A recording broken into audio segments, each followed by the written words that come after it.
My name is Harold Whitfield, and 3 weeks after my own family sat around a Thanksgiving table and calculated exactly how my life savings would be divided among people who are not yet born, I sat in a lawyer's office and signed a document that would make every single one of them regret opening their mouths.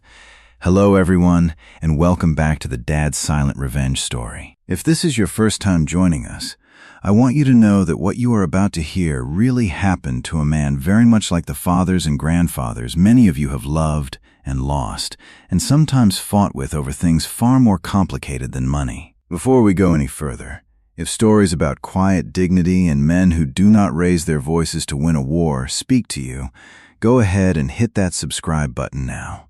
It genuinely helps this channel keep telling these stories. Now, let me take you back to the night everything started. I built roads and bridges for 38 years. Not the kind of job that gets you on magazine covers, but the kind that pays well if you are patient, careful, and willing to work through the parts other people find boring. My wife, Eleanor, and I never had children. It was not tragedy. It was not bitterness. It was simply a life we chose together, and we filled it with travel, with dogs we rescued from kill shelters in 3 different states, and with each other. Eleanor passed 4 years ago.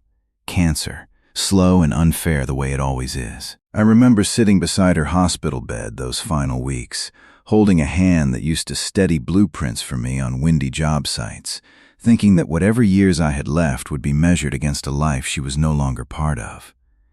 In the months after, my younger brother Richard and my sister Denise became very attentive. Phone calls every Sunday, visits I did not ask for. At first I thought it was love, and some of it was. But grief has a way of clarifying what was underneath the love all along. I want to be fair here.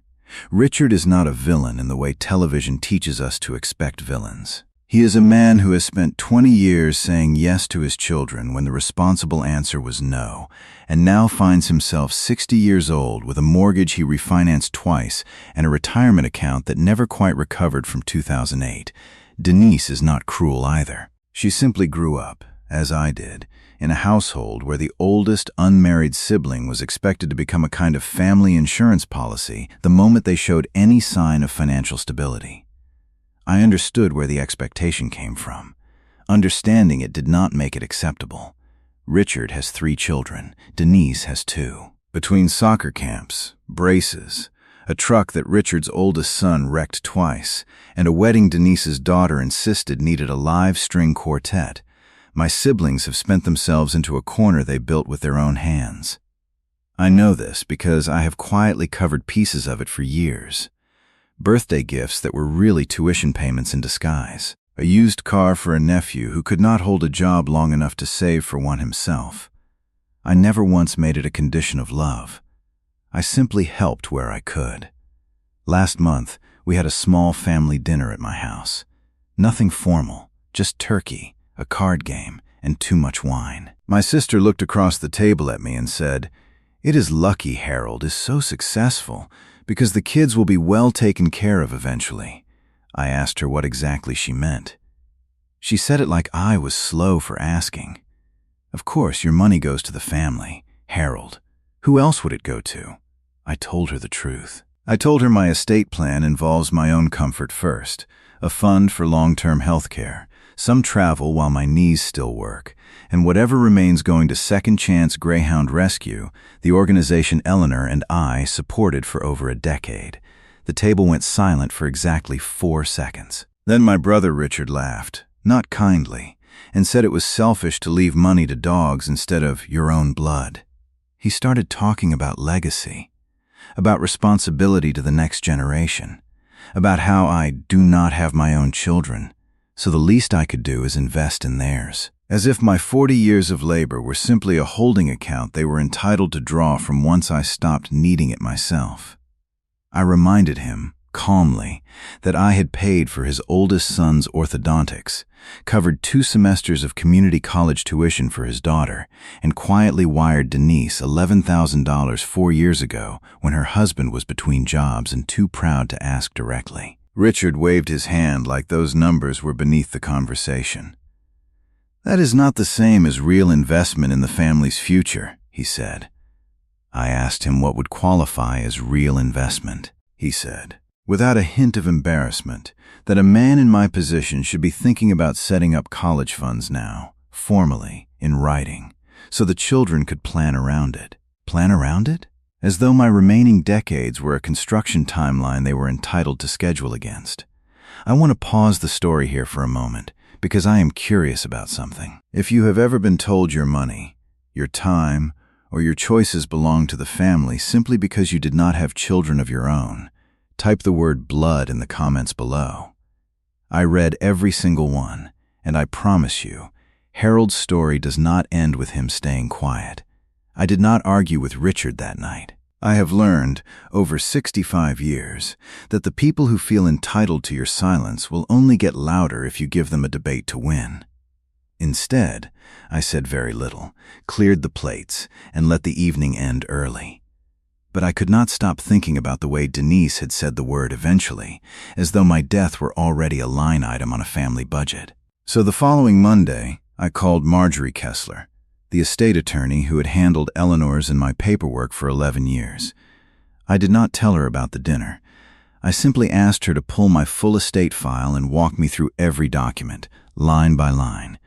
What I found troubled me more than the dinner ever had. 2 years earlier, shortly after Eleanor's funeral, I had signed a routine update naming Richard as backup executor, purely as a formality, because he lived close by and I trusted him with logistics. I had forgotten I ever signed it. Richard had not forgotten. Marjorie informed me that 6 months ago, Richard had contacted her office asking hypothetical questions about how quickly an estate could be settled if the primary account holder became incapacitated, and whether a backup executor could petition for early distribution of funds under a guardianship arrangement. I sat very still when she told me that. My own brother had been quietly asking a lawyer how fast he could get his hands on my money if I became too sick or too old to stop him. Not after I died, while I was still alive, but unable to fight back.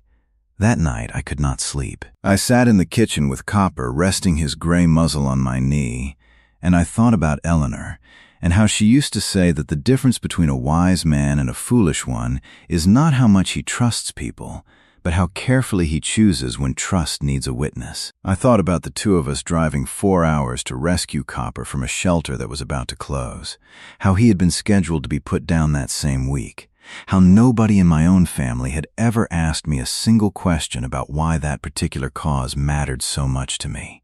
They knew Eleanor and I loved dogs. They had simply never bothered to ask why. I asked Marjorie one question. Is it legal, what he was asking? She said the questions themselves were not illegal. People ask about guardianship all the time for legitimate reasons. But the pattern, combined with everything I had just told her about the dinner, was, in her words, worth taking seriously.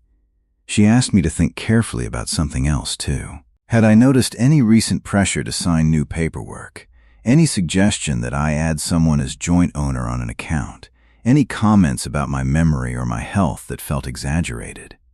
I sat with that question for a long moment, and then I remembered something I had dismissed at the time. 2 months earlier, Richard had mentioned, almost in passing, that I seemed to be repeating myself more often lately, and had jokingly suggested it might be smart to add him to my checking account. Just in case, I had laughed it off then. I did not laugh it off now. Before I tell you what I did next, if you are the kind of person who believes quiet preparation always beats a loud argument, do me a favor and tap that like button right now.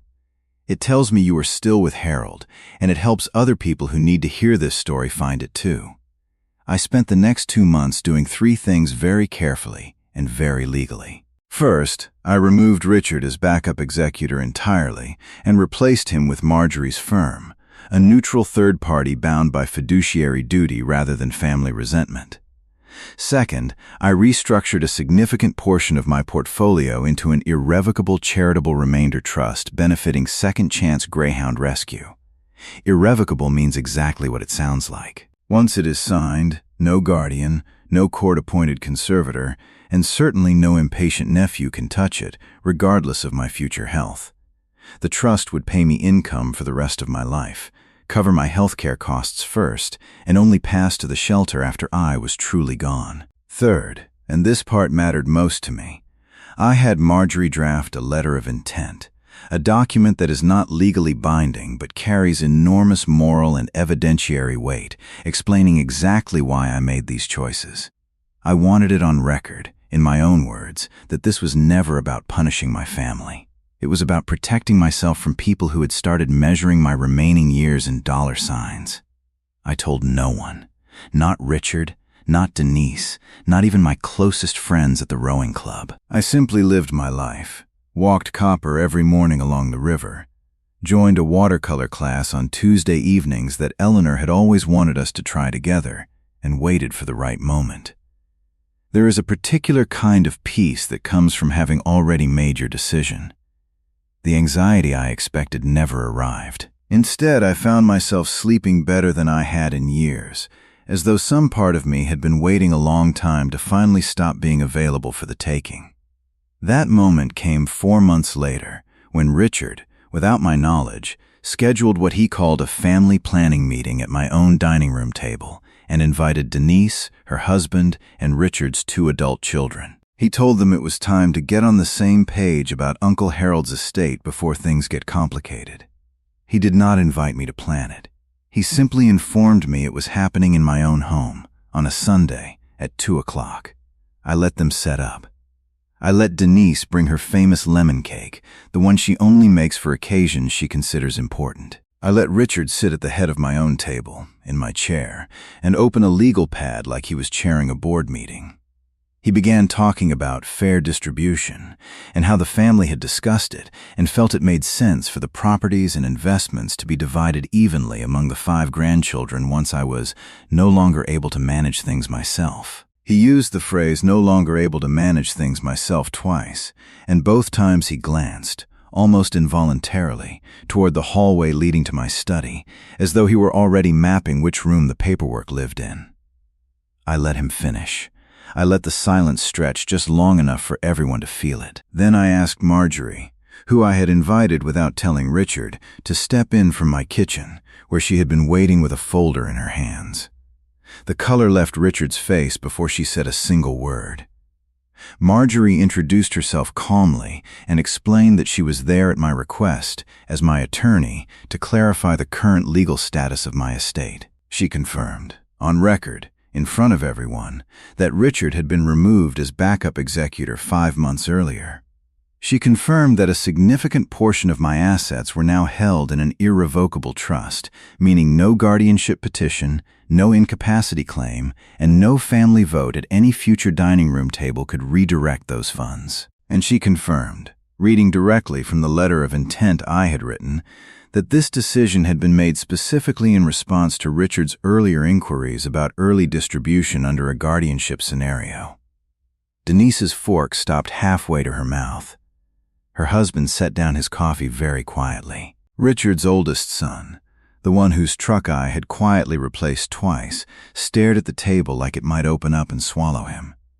Denise's daughter, the one who had insisted on the string quartet, actually reached over and closed her father's legal pad, as though hiding it might undo the last 10 minutes. Marjorie continued, her voice never rising above a calm, professional register, explaining that the letter of intent also documented every instance of financial support I had already provided to the family over the past decade, itemized, dated, and signed. She noted that this documentation existed specifically to protect against any future claim that I had been withholding support from people who were, in fact, already substantial beneficiaries of my labor while I was alive and able to choose freely how that labor was spent.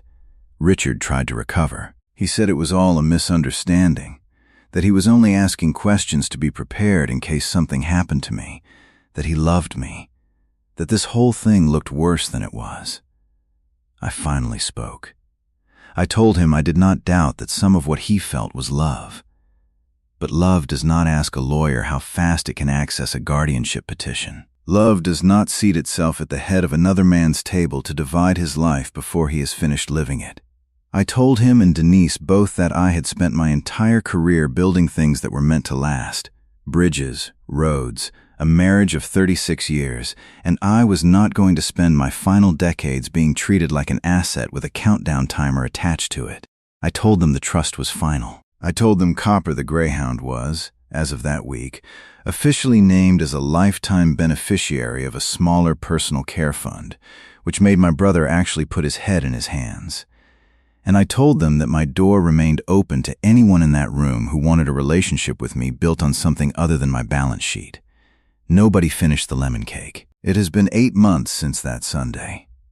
Denise reached out first, quietly, without an agenda, just to ask how Copper was doing on our morning walks. A few weeks later, she asked if she could come along on one of them. We walked in near silence for almost a mile before she finally said she was sorry. Not for wanting security for her children, but for deciding my life was where that security should come from without ever asking me. That apology meant more to me than any amount of money ever could have. We are rebuilding something smaller and more honest than what we had before. Richard and I are still finding our way back to each other, slowly, on different terms. He sent me a card last month, no letter, just a simple note that said he had started meeting with a financial planner of his own, and that he was sorry it took losing my trust to make him take his own future seriously. I framed that card, not because it fixed anything, but because it was the first honest thing he had said to me in years. I do not regret a single signature on those documents. But I want to leave you with something more important than the satisfaction of watching my brother's face fall at that table. The lesson I learned, at 65 years old, is that love and money are not the same currency. And the moment someone starts treating your remaining years as an inheritance timeline rather than a life still being lived, you are allowed to protect yourself, quietly, legally, and completely, without ever raising your voice. Family is not a blank check written in advance against your future. It is something you build every single day. You are still here to build it. If Harold's story meant something to you, I would love for you to leave a comment and let me know which part hit hardest. And if you have not already, please subscribe and turn on that notification bell, because we have so many more stories like this one waiting for you. If you enjoyed watching Harold protect his legacy on his own terms, I think you will love the trust officer's silent ledger, where a retired bank trust officer discovers her own son has been forging her signature for 2 years, and the vineyard owner's last harvest, where a father facing a hostile takeover from his own son-in-law turns a single bottle of wine into the most devastating piece of evidence his family has ever seen. Thank you for spending this time with me, and I will see you in the next story.